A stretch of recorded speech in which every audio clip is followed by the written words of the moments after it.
अस्सलाम वालेकुम व्यूअर्स, मैं हूं आपका होस्ट अब्दुर्रहमान और आज डिस्कस करेंगे ओवरसीज पाकिस्तानियों की जानब से भेजे जाने वाले 186 अरब डॉलर्स। जी हां, नए दादोशुमार आए हैं जिसके मुताबिक पिछले 6 सालों के दौरान सन 2017 से सन 2023 तक ओवरसीज पाकिस्तानियों ने मजमूई तौर पर 186 अरब डॉलर्स पाकिस्तान भिजवाए हैं। यह रकम पाकिस्तान के टोटल कर्जों से भी 40% ज्यादा है। यानी इस रकम से अगर हम अपने पूरे कर्जे, पूरी लायबिलिटीज उतारना चाहते तो हम उतार सकते थे, लेकिन बदकिस्मती से हमने इस रकम से सिर्फ अपने खसारे किसी हद तक कम किए हैं, खुद को तरक्की की राह पर डाला ही नहीं है। और जो लेटेस्ट रिपोर्ट कंपाइल की है अल बरका फोरम फॉर इस्लामिक इकोनॉमिक्स, उसके मुताबिक पाकिस्तान दुनिया में रेमिटेंसेस वसूल करने वाला 5वां बड़ा मुल्क है। इसके साथ साथ मुस्लिम दुनिया में हम दूसरे बड़े मुल्क हैं रेमिटेंसेस कलेक्ट करने वाले। पिछले जो 6 साल हैं उनके अंदर औसतन पाकिस्तान में कोई 29 अरब डॉलर्स सालाना के हिसाब से रेमिटेंसेस आई हैं। सन 2017 से 2022 तक 5 सालों के दौरान पाकिस्तान को 150 बिलियन डॉलर्स की रेमिटेंसेस मिली और हर साल हमें औसतन 30 बिलियन डॉलर्स की रेमिटेंसेस मिली। सन 2023 में पाकिस्तान को 26 बिलियन डॉलर्स की रेमिटेंसेस मिली। तो देखिए एक साल में कितनी बड़ी डिप आई है। वो जो 4 अरब डॉलर्स कम हुए हैं वो पाकिस्तान आए जरूर हैं, लेकिन हवाला हुंडी के जरिए आए हैं, इलीगल चैनल के जरिए आए हैं। पाकिस्तान को उसका फायदा नहीं हुआ बल्कि नुकसान हुआ है।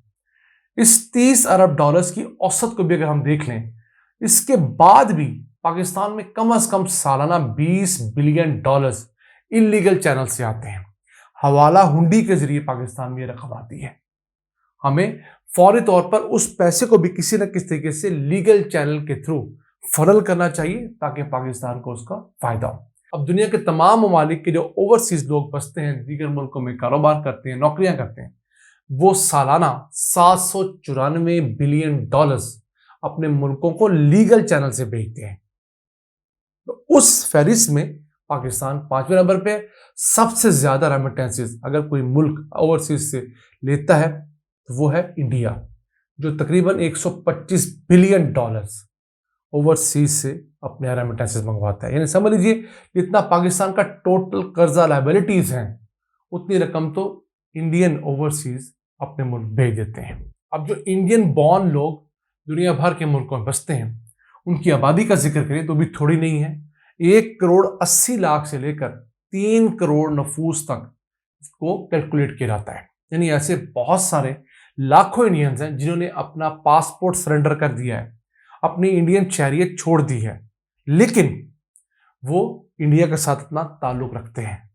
अब इनके मुकाबले में जो ओवरसीज पाकिस्तानी हैं उनकी तादाद 80 लाख है सरकारी कागजात में, जबकि अगर हम उन लोगों को भी शामिल कर लें जिन्होंने अपना आईडी कार्ड छोड़ा है, पाकिस्तान की शनाख्त छोड़ी लेकिन पाकिस्तान से ताल्लुक उनका है, तो 1 करोड़ 20 लाख ओवरसीज पाकिस्तानी उनका मैक्सिमम एस्टिमेट है। उस हिसाब से पाकिस्तान से तकरीबन 2-3 गुना ज्यादा बड़ी तादाद में इंडियंस ओवरसीज बसते हैं और वो उनकी इकॉनमी का एक बहुत बड़ा हिस्सा है। फिर दूसरा बड़ा मुल्क रेमिटेंसेस कट करने वाला वो है मैक्सिको, जो 67 बिलियन डॉलर्स औसतन सालाना ये रेमिटेंसेस हासिल करता है। तीसरे नंबर पे आता है चाइना, जो 60 बिलियन डॉलर्स सालाना इससे हासिल करता है। फिर चौथे नंबर पे आता है फिलिपाइन, जो 40 बिलियन डॉलर्स सालाना हासिल करता है। 5वें नंबर पे हम पाकिस्तान है, 26, 27, 28, 30 बिलियन डॉलर तक जाते हैं। डिपेंड करता है, मुल्क के अंदर हुकूमत अच्छी हो तो हमारी रेमिटेंसेस बढ़ जाती हैं, हुकूमत बुरी हो रही हो तो हमारी इलीगल चैनल से पैसा आना शुरू होता है। हमारे बाद मिस्र आता है, वो भी 25-26 बिलियन डॉलर्स की औसत रखता है। मिस्र हमसे आगे हुआ करता था। पाकिस्तान ने मिस्र को बीट करके रेमिटेंसेस का एक नया रिकॉर्ड कायम किया है। फिर पाकिस्तान में रेमिटेंसेस का तकरीबन 50% दुनिया के 2 मुल्कों से आता है, यूएई और सऊदी अरेबिया।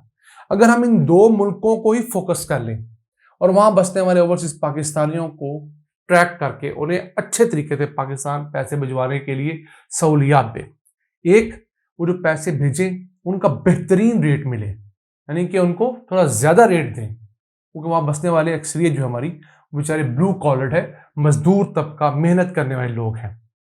दूसरा, उन लोगों को पाकिस्तान फौरी पैसे मुंतकिल करने में मजीद आसानी दे।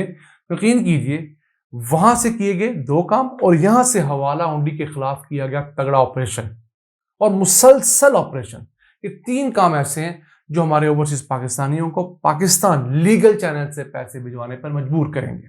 और अगर आपने अपने ओवरसीज की बड़ी तादाद यानी 50% लोग सिर्फ 2 मुल्कों में ही कैटर कर लिए और वहां से पैसा पाकिस्तान मंगवा लिया, तो यकीन कीजिए ये 2 मुल्क ही आपकी रेमिटेंसीज में 5, 7, 10 अरब डॉलर्स तक ऐड कर सकते हैं।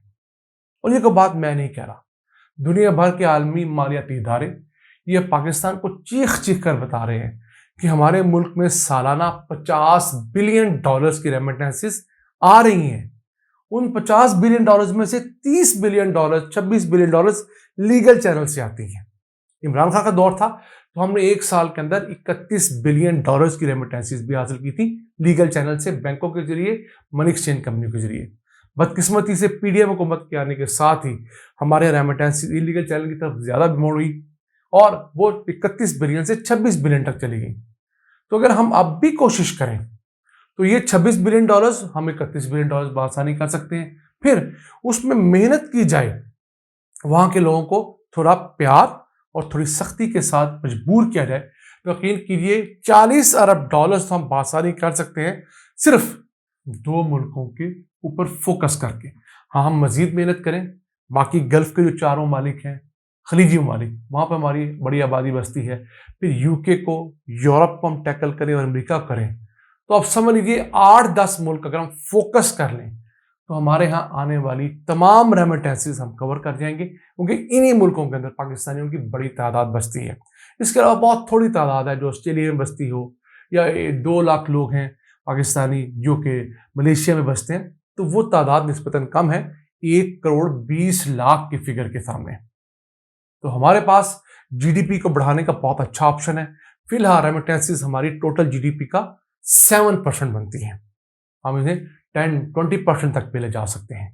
अब दुनिया का वो मुल्क जिसकी टोटल इकोनॉमी ही रेमिटेंसीज पर बेस करती है वो है टोंगा, ओशियाना, ऑस्ट्रेलिया के करीब एक छोटा सा जजीरा है, उसकी 50% जीडीपी जो है वो रेमिटेंसीज पर डिपेंड करती है। फिर लेबनान की 36% जीडीपी रेमिटेंसीज पर बेस करती है। ताजिकिस्तान, सेंट्रल एशिया का हमारा ब्रदर इस्लामिक मुल्क, उसके जीडीपी का 31% ये रेमिटेंसीज बनाती हैं। तो हमारे पास ऑप्शंस बहुत हैं, हमारे पास करने का काम बहुत है अगर हम नीयत से करें तो। अब पाकिस्तान में औसतन इंपोर्ट्स का 33% जो है वो रेमिटेंसीज के जरिए पूरा किया जाता है, यानी अगर हम रेमिटेंसीज ना लें तो 33% तो हम इंपोर्ट्स कर ही नहीं पाएंगे। देखिए, हमारे यहाँ इतनी बड़ी जरूरत है, लेकिन माइन ये भी कहते हैं कि रेमिटेंसीज अब हमें हड हराम भी कर रही हैं, क्योंकि हुकूमत को इजी मनी आ जाती है, डॉलर्स आ जाते हैं, तो वो एक्सपोर्ट पर फोकस नहीं करती, मैन्युफैक्चरिंग सेक्टर को मराहत नहीं देती।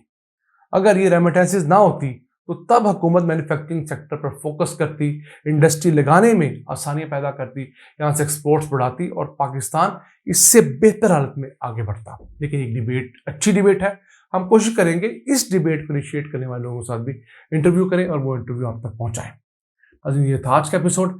हमें उम्मीद है आपको पसंद आया होगा। अपनी सजेशंस, अपनी आरा से हमें आगाह रखा करें। अपने मेजबान अब्दुल रहमान को इजाजत दीजिए। अल्लाह निगहबान।